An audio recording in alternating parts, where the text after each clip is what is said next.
Doesn't he know we pussycats can't be trusted?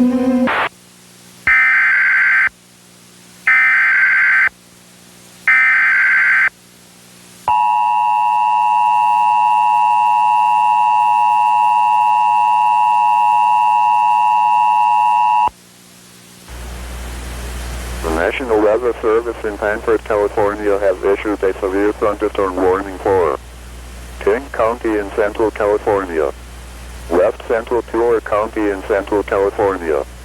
This includes the cities of Tulare, Visalia, until 2:15 p.m. Pacific Standard Time.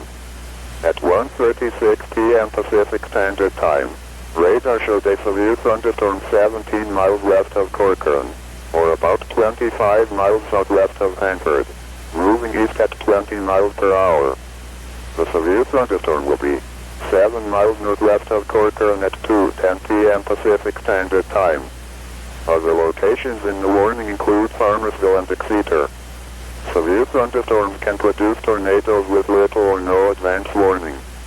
Prepare to move to a place of safety in a sturdy structure such as a basement or small interior room if a tornado is spotted. Very large hail is possible with this severe thunderstorm. If you are in the path of the storm, put your car in a garage and move to a substantial shelter. Report severe weather to the nearest law enforcement agency. They will relay your report to the National Weather Service Forecast Office in Hanford, California.